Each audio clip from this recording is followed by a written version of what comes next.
La pluie battait violemment les vitres teintées de la limousine lorsque le milliardaire posa enfin le pied devant les grilles de son immense propriété.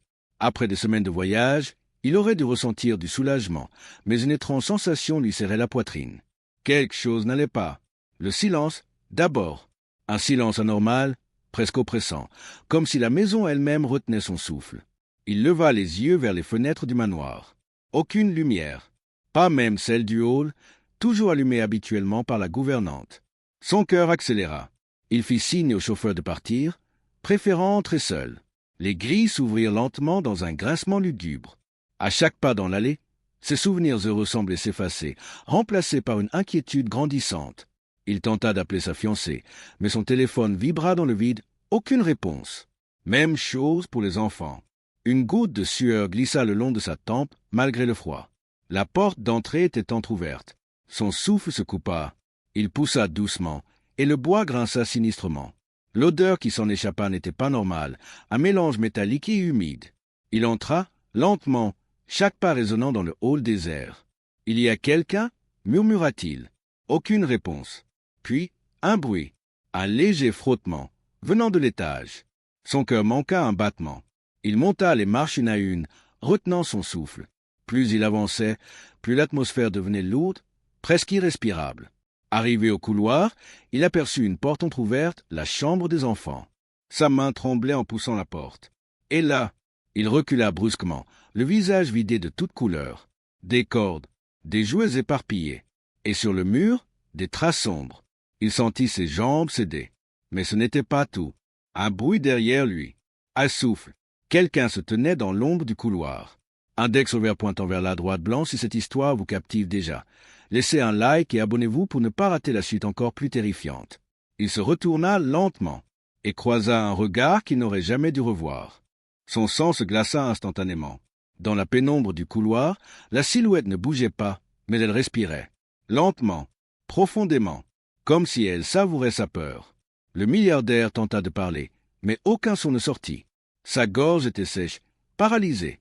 Il fit un pas en arrière, son regard toujours fixé sur cette ombre qui semblait presque humaine. Puis, la lumière vacilla. Un éclair illumina le couloir pendant une fraction de seconde. Et il la vit. Son cœur s'arrêta. C'était impossible. « Toi » murmura-t-il, la voix brisée. La silhouette inclina légèrement la tête, comme si elle reconnaissait son choc, comme si elle s'en nourrissait. Mais avant qu'il ne puisse comprendre, l'obscurité revint brutalement. Plus rien. Le couloir était vide. Son souffle devint incontrôlable. Il passa une main tremblante sur son visage, essayant de reprendre ses esprits. Il venait de voir quelqu'un qu'il connaissait. Quelqu'un qui ne devrait pas être là. Pas ici. Pas maintenant. Un nouveau bruit éclata dans la chambre des enfants. Il se précipita à l'intérieur, le cœur battant à tout rompre. Les jouets au sol semblaient avoir bougé. Non, ce n'était pas possible. Puis il les vit. Sur le lit, deux petites formes immobiles. Ses jambes se figèrent. Non, non, murmura-t-il en s'approchant lentement. Les jumeaux, allongés, attachés, leur visage pâle, trop pâle. Il se jeta vers eux, les mains tremblantes, défaisant les cordes avec précipitation. « Réveillez-vous, s'il vous plaît. » Un silence insupportable. Puis, un souffle, très léger. Ils étaient vivants. Un soulagement brutal le traversa, mais il fut immédiatement remplacé par une peur encore plus profonde. Qui avait fait ça? Et surtout, pourquoi? Soudain, l'un des enfants ouvrit lentement les yeux. Mais quelque chose n'allait pas. Son regard était vide, fixe, terrifiant. « Papa » murmura-t-il d'une voix presque inaudible. Le milliardaire sentit un frisson parcourir tout son corps. Elle est revenue. Un silence lourd tomba dans la pièce. « Qui » demanda-t-il, la voix tremblante. L'enfant leva lentement un doigt et pointa derrière lui. Le milliardaire se figea. Il n'osait pas se retourner. Son cœur battait si fort qu'il en avait mal. Mais il savait. Quelque chose, ou quelqu'un, se tenait juste derrière lui. Son souffle se coupa net. Chaque fibre de son corps lui criait de ne pas se retourner. Mais quelque chose de plus fort, une peur mêlée à une nécessité absolue, le força à agir. Lentement, très lentement, il tourna la tête. Rien. Le couloir derrière lui était vide. Un silence pesant retomba aussitôt, presque moqueur. Il cligna des yeux, comme pour s'assurer qu'il ne rêvait pas. Puis il se retourna brusquement vers l'enfant. Il n'y a personne, murmura-t-il, plus pour se rassurer lui-même que pour convaincre. Mais le petit garçon ne bougeait pas. Son doigt restait tendu, tremblant légèrement, pointant toujours le même endroit. Soudain, un craquement, juste derrière lui. Cette fois, il ne réfléchit pas. Il se retourna violemment. La porte de la chambre venait de se refermer. Toute seule. Un frisson glacial lui traversa l'échine. Quelqu'un était là. Il le sentait. Il se précipita vers la poignée, tenta de l'ouvrir. Bloqué. Non, non, ouvre-toi, rogna-t-il en forçant. Rien. Puis, lentement, un bruit se fit entendre dans la pièce. Un léger glissement, comme quelque chose qui rampait. Il tourna la tête vers le lit. Les jouets. Il bougeait. Un petit train électrique avança tout seul sur le sol, grinçant, lent, s'arrêtant juste devant lui. Le milliardaire recula brusquement. C'est impossible. Sa respiration devint irrégulière. Puis, un rire, faible, presque enfantin, mais déformé. Il regarda les jumeaux. Ils n'avaient pas bougé. Le rire ne venait pas d'eux. Il se retourna lentement vers l'armoire au fond de la chambre. La porte était entr'ouverte, alors qu'il était certain qu'elle était fermée quelques secondes plus tôt. Le silence devint insupportable. Puis, dans un grincement lent, la porte s'ouvrit davantage. Un courant d'air glacé envahit la pièce, et quelque chose apparut dans l'obscurité. Une silhouette, petite, immobile. Son cœur s'emballa. « Qui est là ?» cria-t-il, la voix brisée. Aucune réponse. Mais la silhouette fit un pas, puis un autre, et entra dans la lumière. Le milliardaire sentit son esprit vaciller. Ce qu'il voyait n'avait aucun sens. C'était une enfant, une petite fille. Mais son visage, il le connaissait, parfaitement, parce que cet enfant était censé être morte depuis des années. Et pourtant, elle le fixait, avec un sourire lent, beaucoup trop lent pour être humain. Le monde autour de lui sembla vaciller. Son cœur frappait si fort qu'il couvrait presque tous les autres sons. Cette petite fille, non, ce n'était pas possible. Pas elle. Tu n'es pas réel, souffla-t-il, reculant d'un pas tremblant. La fillette pencha légèrement la tête, ses yeux fixés sur lui sans cligner. Son sourire s'élargit lentement, révélant quelque chose d'anormal, quelque chose de froid, de calculé. « Tu m'as oublié ?» murmura-t-elle d'une voix douce, presque tendre, mais glaciale. Un frisson violent traversa son corps. Impossible. Il se souvenait. Trop bien. Un souvenir qu'il avait tenté d'enterrer profondément. Non, murmura-t-il, la voix brisée. Tu es morte, c'était un accident. À ces mots, le sourire de la fillette disparut. Son visage changea. Ses traits se durcirent, ses yeux devinrent sombres. Un accident, répéta-t-elle lentement. Le silence devint lourd. Puis soudain, les lumières clignotèrent violemment. Les murs semblèrent vibrer. Les jouets se mirent à tomber les uns après les autres, comme poussés par une force invisible. Le milliardaire plaqua ses mains sur ses oreilles, paniqué. « Arrête !» cria-t-il. Mais la voix de la fillette résonna partout autour de lui. « Tu mens ?» Un bruit se retentit derrière lui. Il se retourna brusquement. Le miroir de la chambre venait de se fissurer, une longue craquelure traversant son reflet. Mais ce n'était pas le pire. Dans le miroir, il n'était pas seul.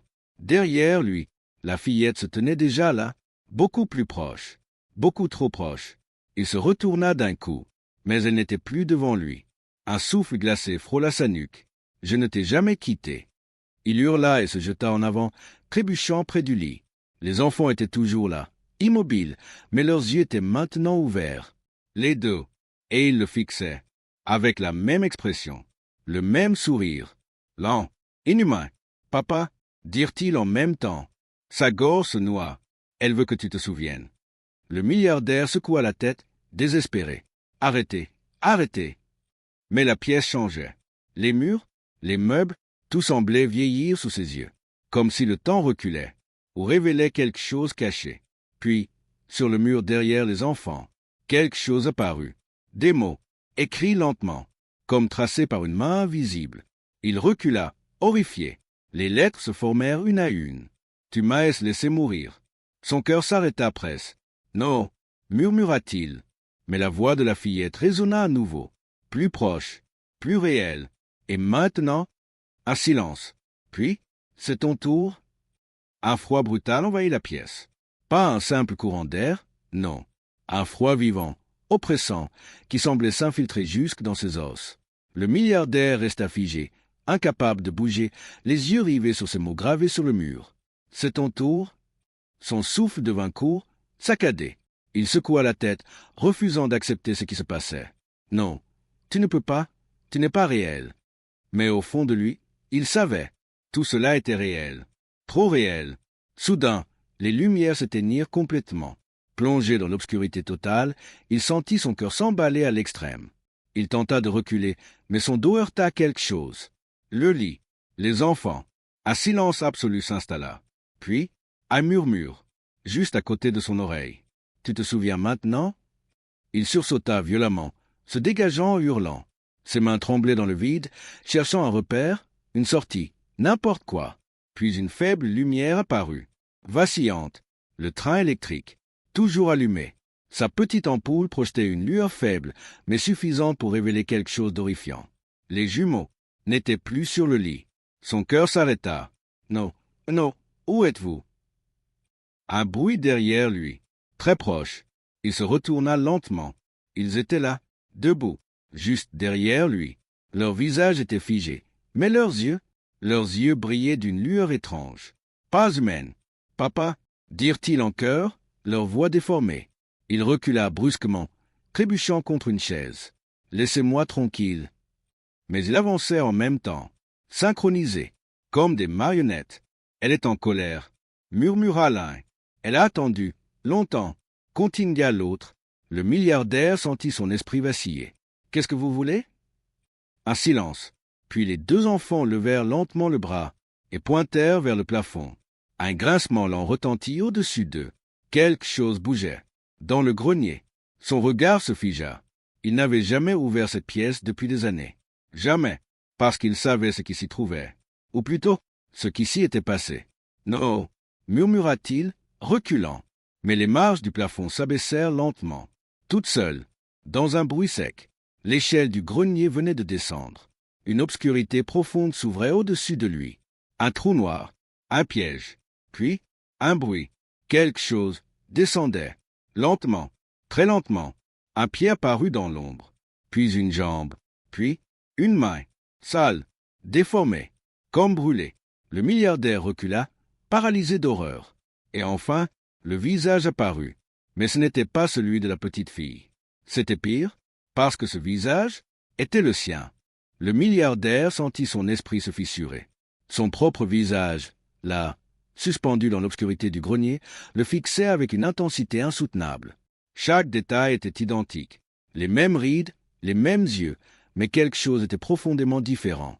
Ce regard, vide, mort, et pourtant conscient. « Non » murmura-t-il, reculant lentement. « Ce n'est pas possible. » Mais la chose descendait toujours, lentement, comme si elle savourait chaque seconde de sa terreur.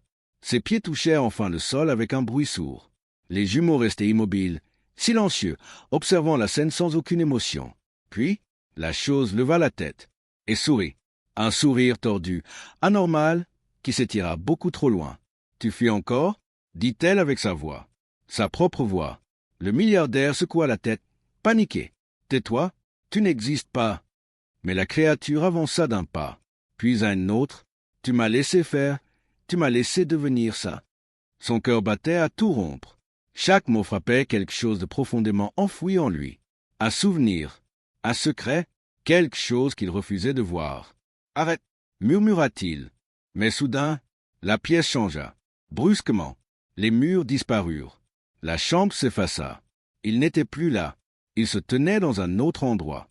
Le grenier. Des années plus tôt. L'air était lourd, étouffant. Une odeur de fumée flottait encore. Le sol était noirci, les murs marqués par des traces brûlées. Et au centre, une petite silhouette. La fillette, assise, immobile. Son cœur s'arrêta presque. Non, pas ça, pas encore. Mais il ne contrôlait rien. Il était là, forcé de regarder. La scène se rejouait, comme une punition. Il se vit lui-même, plus jeune, debout près de la porte du grenier, hésitant, respirant fort. Et la petite fille plairait. « S'il te plaît, ne me laisse pas ici. » La voix tremblait, brisée, remplie de peur. Le milliardaire actuel sentit ses jambes céder. « Arrêtez !» Mais le passé continuait. Sans lui, plus jeune recula lentement. la main sur la porte, hésitant. Puis, il la ferma. Le bruit résonna comme un coup de tonnerre. « Non » hurla-t-il en tendant la main. Mais il était trop tard. Le clic de la serrure. Définitif. La fillette se précipita vers la porte, frappant, hurlant. « Ouvre, s'il te plaît !» Ses cris déchiraient l'air. Puis, une étincelle. Quelque chose tomba. Le feu prit. Rapidement, trop rapidement. La fumée envahit la pièce. Les flammes montèrent. Et ses cris devinrent insupportables. Le milliardaire tomba à genoux, les mains sur les oreilles. « J'ai pas voulu, ceci dit. » cria-t-il. Mais une voix répondit. « Fouad, proche, tu es parti. » Il leva lentement les yeux. La fillette était devant lui, brûlée, son visage déformé.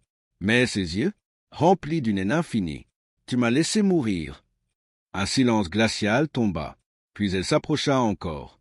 Très près, trop près. Et maintenant, elle leva lentement sa main brûlée et la posa sur sa poitrine. Tu vas ressentir exactement la même chose. Un cri étouffé lui échappa lorsque la main brûlée traversa presque sa poitrine. Ce n'était pas une simple sensation, c'était une invasion, une douleur vive, suffocante, comme si ses poumons se remplissaient soudainement de fumée invisible. Il tenta de reculer, mais son corps refusait de bouger. L'air, il manquait d'air. Ses mains agrippèrent sa gorge, désespérées. Haine, non. La fillette le fixait, impassible. Puis, la chaleur, d'abord légère, puis insupportable. Ses vêtements semblaient se coller à sa peau, comme s'ils fondaient lentement. Il regarda ses bras, la peau devenait rouge, brûlante. « Arrête !» hurla-t-il. Mais la pièce autour de lui changeait encore.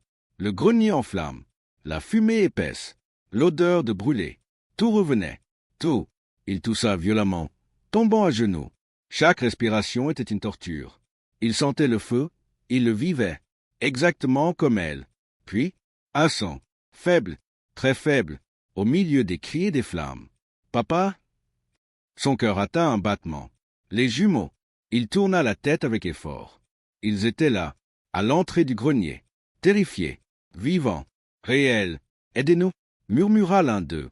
Le milliardaire tendit la main, désespéré. « Partez, sortez d'ici. » Mais ils ne bougèrent pas, comme figés. Puis, lentement, leurs visages changèrent. Leur peur disparut, remplacée par quelque chose de vide. De froid, trop tard, dirent-ils en même temps. Le cœur du milliardaire s'effondra. « Non, pas eux aussi. Non, laissez-les tranquilles, » cria-t-il en se tournant vers la fillette. Mais elle souriait, un sourire calme, terrifiant. « Il voit maintenant, » murmura-t-elle. Les flammes montèrent encore. La chaleur devint insupportable. Le plafond commença à craquer. Le bois brûlait. Tout allait s'effondrer. Le milliardaire tenta de ramper vers les enfants, mais chaque mouvement était une agonie. « Venez, je vous en prie. » Mais ils reculèrent. Un pas, puis un autre, disparaissant lentement dans la fumée. « Non » hurla-t-il. Puis, un craquement violent. Une poutre en feu tomba du plafond, juste devant lui, le bloquant, piégeant. Le feu l'entourait maintenant complètement. Il était coincé, comme elle l'avait été. Le souffle court, les yeux brûlants. Il comprit. Il allait mourir ici, de la même façon. Mais alors, tout s'arrêta. D'un coup, silence total, plus de flammes, plus de fumée. Il haleta, cherchant de l'air. La pièce avait disparu. Il était de retour dans la chambre. Le sol sous ses mains était froid. Réel. Son cœur battait encore. Il était vivant, mais pas seul. Lentement, très lentement, il leva les yeux. Les jumeaux étaient juste devant lui, debout, silencieux, leurs visages totalement inexpressifs. Et derrière eux, la fillette, immobile, souriante. Puis les enfants parlèrent, d'une voix parfaitement calme. « Elle ne veut pas que tu meures. » Un silence. Puis, « Pas encore. » Le mot résonna dans sa tête comme une condamnation. « Pas encore. » Le milliardaire resta figé, incapable de détourner le regard. Ses poumons brûlaient encore, comme si la fumée refusait de quitter son corps. Chaque battement de son cœur semblait plus lourd, plus lent, comme s'il s'approchait d'une fin inévitable. « Qu'est-ce que tu veux » murmura-t-il, la voix tremblante. La fillette ne répondit pas immédiatement. Elle s'approcha. Un pas, puis un autre. Ses pieds ne faisaient aucun bruit sur le sol. Puis elle leva lentement la main et pointa vers lui. que tu te souviennes de tout. Un frisson glacé le traversa. Je me souviens déjà, mais son sourire s'élargit légèrement. Non, pas de tout. Soudain, une douleur fulgurante explosa dans sa tête. Il hurla, portant ses mains à ses tempes. Des images envahirent son esprit, violentes, incontrôlables. Le grenier, la petite fille, le feu. Mais cette fois, quelque chose était différent. Il voyait plus, beaucoup plus. Il se vit, ce jour-là, mais pas comme il s'en souvenait. Pas comme un homme effrayé, mais comme quelqu'un de calculateur. Son souffle se coupa. Non. Dans ce souvenir, la fillette n'était pas seule. Un autre enfant était là. Un garçon, plus jeune, attaché, pleurant. Ses yeux s'écarquillèrent. Qui est-ce? Mais la réponse vint d'elle. Douce, terrible, ton fils. Le monde sembla s'effondrer autour de lui. C'est impossible, mais l'image continuait. Il se voyait, lui, regardant les deux enfants, hésitant, puis faisant un choix. Un seul, libérer le garçon, son fils, et laisser la fillette. Derrière, condamné, le milliardaire tomba à genoux, le souffle coupé. Non, je ne pouvais pas. Sa voix se brisa. Mais la fillette s'approcha encore, ses yeux plongés dans les siens. Tu as choisi. Un silence lourd tomba, puis elle murmura. Et tu as menti. Ses mains tremblaient violemment. J'ai essayé de revenir, mais elle secoua lentement la tête. Tu n'es jamais revenu. Les jumeaux firent un pas en avant. Leur présence devenait de plus en plus oppressante. Tu nous as protégés, dirent-ils doucement. Puis leur ton changea. Froid, mais pas elle. Le milliardaire recula, brisé. C'était mon fils, je devais? Mais il s'arrêta net. Quelque chose n'allait pas. Son regard se figea. Lentement, très lentement, il releva les yeux vers les jumeaux. Son cœur se mit à battre plus vite. Attendez. Sa voix tremblait. Mon fils. Un silence. Puis, un sourire. Sur leur visage. Identique. Glacial. Tu crois vraiment? Dit l'un d'eux, que celui que tu as sauvé. Continua l'autre. Était le bon? Le temps sembla se figer. Un silence lourd, insupportable, écrasa la pièce. Le milliardaire sentit son cœur s'emballer violemment, comme s'il cherchait à s'échapper de sa poitrine. « Qu'est-ce que ça veut dire » murmura-t-il, incapable de respirer correctement. Les jumeaux échangèrent un regard. Puis, lentement, ils sourirent. Un sourire qui n'avait plus rien d'enfantin. « Tu n'as jamais su » dit l'un d'eux. « Tu n'as jamais vérifié » continua l'autre. Sa vision se troubla. « Non, non, je l'ai vu. C'était mon fils. Je savais. » Mais au fond de lui, un doute venait de naître. Un doute terrible. Un doute qui grandissait à chaque seconde. La fillette s'approcha encore, se plaçant juste à côté des enfants. « Tu étais pressé, effrayé » murmura-t-elle. Ses yeux ne le quittaient pas. « Tu as pris celui qui criait le plus fort. » Un frisson glacé parcourut son corps. Ses souvenirs vacillèrent. Les cris, la fumée, la panique. Il n'avait pas vu clairement. Il n'avait pas réfléchi. Il avait juste agi. Non, souffla-t-il. Mais déjà, les images revenaient, plus précises, plus cruelles.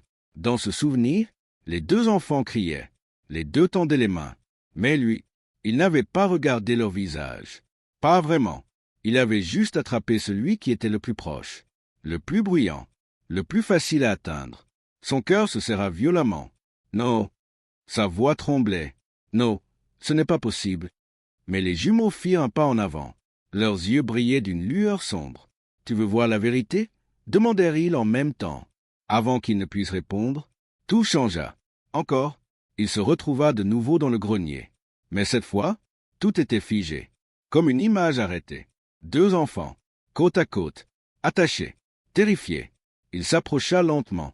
Son souffle tremblait. Puis, il vit les visages, clairs, distincts, et son monde s'effondra. L'enfant qu'il avait sauvé n'était pas son fils. Ses jambes cédèrent instantanément. Non. Un sanglot lui échappa. Non, non, non. Sa respiration devint chaotique. Où est mon fils? Un silence. Puis, une voix, derrière lui, douce, glaciale. Tu l'as laissé brûler. Il se retourna lentement. La fillette le fixait. Mais cette fois, elle ne souriait pas. Ses yeux étaient remplis de quelque chose de pire que la haine. Une tristesse infinie. Tu as sauvé un étranger. Un silence lourd tomba. Puis elle ajouta, et tu as condamné ton propre fils. Le milliardaire hurla, brisé, détruit de l'intérieur. Ses mains tremblaient, son esprit refusait d'accepter. C'est un mensonge, c'est un mensonge. Mais alors, les jumeaux apparurent à côté de la fillette. Leur regard plongé dans le sien. Regarde-nous bien, dit l'un. Regarde attentivement.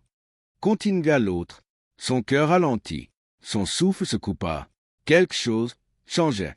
Leur visage, leurs traits, il les voyait différemment maintenant, comme si un voile venait de se lever. Et soudain, il comprit, ou plutôt, il reconnut, un détail, un seul, mais suffisant. Ses yeux s'écarquillèrent d'horreur. Non, sa voix n'était plus qu'un souffle. Ce n'est pas possible. Mais les deux enfants sourirent, lentement, terriblement. Si, un silence. Puis, papa. Le mot résonna comme une détonation dans son esprit. Papa. Son cœur s'arrêta presque. Ses yeux tremblaient, incapables de quitter leur visage. Maintenant, il voyait, vraiment, ce détail qu'il n'avait jamais remarqué. Ce regard, cette expression, ce quelque chose d'infiniment familier. Ils n'étaient pas ses jumeaux, pas ceux qu'il croyait. Sa respiration devint irrégulière, presque douloureuse. Vous, murmura-t-il, vous êtes? Les deux enfants inclinèrent légèrement la tête, leur sourire s'élargissant doucement. Ce que tu as laissé. Le sol sembla disparaître sous ses pieds. Son esprit refusait d'assembler les morceaux. Non, j'ai vécu avec vous, je vous ai élevé. Mais la fillette s'avança, posant doucement sa main brûlée sur l'épaule de l'un d'eux. Tu as élevé l'enfant que tu as sauvé, dit-elle calmement. Puis son regard se planta dans le sien. Mais ton vrai fils, un silence, glacial, est mort ici. Un sanglot brisa la poitrine du milliardaire. Ses jambes cédèrent et il s'effondra au sol, totalement détruit. Non, non. Ses mains tremblaient violemment. Alors, qui sont-ils? Les deux enfants échangèrent un regard lent. Puis, leurs visages changèrent. Leurs traits se déformèrent légèrement, comme si quelque chose sous la surface voulait sortir. Le milliardaire recula en rampant, terrifié. Non, restez loin de moi. Mais ils avancèrent, toujours synchronisés, toujours calmes. Nous sommes ce que tu as créé, dirent-ils à l'unisson. La pièce devint soudainement plus sombre. Les murs vibraient légèrement, comme si la maison elle-même réagissait. Ton choix? Ta peur? Ton mensonge? Chaque mot résonnait comme un coup. La fillette leva lentement la main, et le silence tomba, total. Puis elle parla, doucement. Tu as fui ce jour-là. Un pas vers lui. Tu as menti à tout le monde. Un autre pas. Tu as construit ta vie sur une erreur. Elle s'arrêta juste devant lui. Son regard plongea dans le sien. Impossible de fuir. Mais la vérité. Un souffle glacé passa dans la pièce. Les lumières clignotèrent une dernière fois. Puis, tout devint noir. Un instant. Un seul. Puis la lumière revint. Le milliardaire haletait, seul, au milieu du salon. Plus de fillettes, plus d'enfants, plus rien. La maison était silencieuse. Normal, comme si rien ne s'était passé. Il regarda autour de lui, tremblant. C'était un cauchemar? Sa voix était faible, incertaine. Puis, un bruit, derrière lui, un léger rire, enfantin. Il se retourna lentement. Sur le mur du salon, un cadre, une photo de famille. Il s'approcha, le souffle coupé. Sur la photo, il était là, souriant. À côté de lui, les jumeaux. Et au centre, la fillette. Sa main trembla. Ce cadre n'avait jamais été là. Jamais. Puis, les visages sur la photo changèrent. Lentement, leurs sourires s'élargirent. Leurs yeux devinrent noirs. Et tous, en même temps, tournèrent la tête vers lui. Un murmure s'échappa du cadre. On est à la maison, papa. Le cadre trembla légèrement entre ses mains. Le milliardaire recula d'un pas, le souffle coupé, incapable de détacher son regard de la photo. Les visages, il continuait de le fixer. Leurs yeux noirs semblaient vivants, conscients. Puis, un clignement, un seul, et tout redevint normal. Les sourires figés, les regards immobiles. Une simple photo de famille. Il resta là, figé, le cœur battant à tout rompre. Non, je deviens fou. Sa voix tremblait.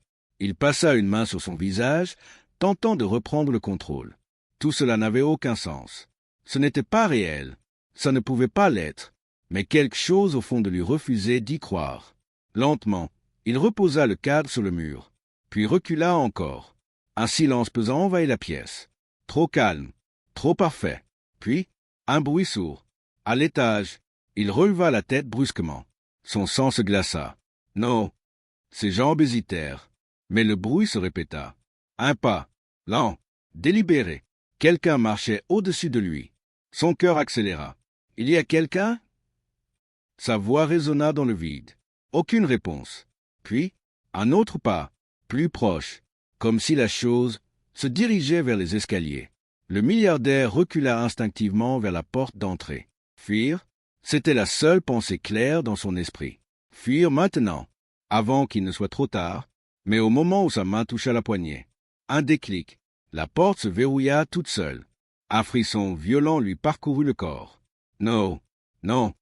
Il tira violemment sur la poignée. Bloqué. Encore. Toujours. Puis, le bruit des pas s'arrêta, juste au-dessus de lui. Un silence, écrasant. Et soudain, un craquement lent. Le bois des escaliers. Quelqu'un commençait à descendre. Pas, après pas, lentement. Chaque marche grinçait sous un poids invisible. Le milliardaire resta figé, incapable de bouger. Son regard se fixa sur l'escalier. Vide, mais pas pour longtemps. Une ombre apparut en haut des marches, puis une autre. 2 silhouettes, petites, immobiles. Les jumeaux. Son cœur s'emballa. Non, pas encore. Ils restaient là, sans bouger, sans parler. Puis, ensemble, ils firent un pas, descendant une marche, puis une autre, synchronisés, leurs yeux fixés sur lui. Mais cette fois, leur visage était différent, plus sombre, plus vide, comme s'il ne restait plus rien d'humain en eux. « Pourquoi vous faites ça ?» murmura-t-il, la voix brisée. Aucune réponse. Ils continuaient de descendre, lentement, inévitablement. Puis, ils s'arrêtèrent, au milieu de l'escalier. Le silence retomba, et dans ce silence, un troisième pas résonna, plus lourd, plus lent, venant du haut. Le milliardaire sentit son cœur s'arrêter. Non, pas elle, pas encore. Mais l'ombre derrière grandissait, s'étirait, se rapprochait. Puis, une main apparut sur la rambarde, brûlée, noircie. La fillette descendait. Encore une fois, mais quelque chose avait changé. Son visage n'était plus seulement brûlé.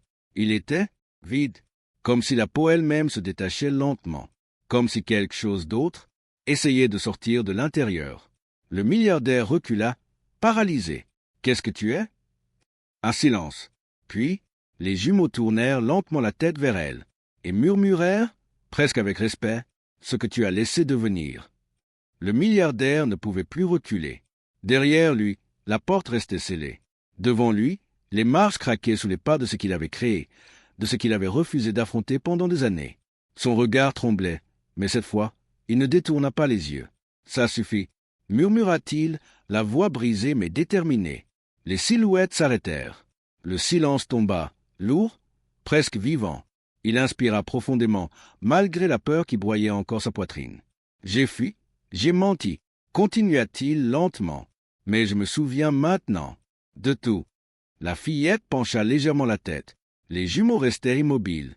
Ce jour-là, j'ai choisi dans la panique, mais après, sa voix se brisa. Après, j'ai choisi de vivre avec ce mensonge. Un frisson parcourut la maison entière. Les murs semblèrent vibrer, comme si elle écoutait, comme si elle attendait. Il fit un pas en avant, puis un autre. « J'aurais dû revenir, j'aurais dû te chercher », murmura-t-il en fixant la fillette. « J'aurais dû dire la vérité. » Ses yeux se remplirent de larmes, et j'échouai. Un silence. Puis, quelque chose changea. L'air, la tension, comme si le poids invisible qui écrasait tout, commençait à se fissurer. La fillette s'approcha lentement, très lentement. Son visage brûlé semblait hésiter, trembler, comme si 2 forces s'opposaient en elle. « Trop tard ?» murmura-t-elle, mais sa voix n'était plus la même, moins froide, moins vide. Le milliardaire secoua la tête. « Non, pas pour moi. » Il ferma les yeux un instant, puis les rouvrit, et fit la seule chose qu'il n'avait jamais faite. Il s'agenouilla, devant elle, devant eux. « Je suis désolé. » Ces mots brisèrent quelque chose. Un craquement se traversa la maison. Les lumières explosèrent.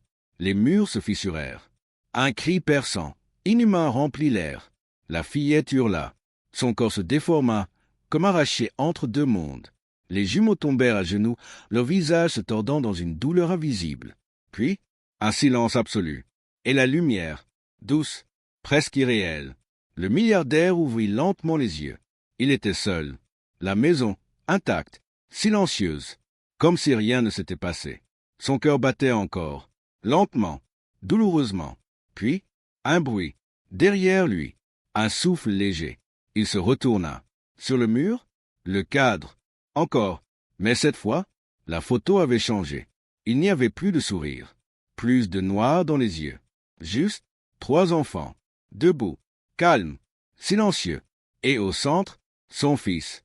Le vrai, le milliardaire sentit ses jambes céder une dernière fois. Des larmes silencieuses coulèrent sur son visage. Mais alors, les lèvres de l'enfant bougèrent, très légèrement, et dans un murmure presque inaudible, on attendait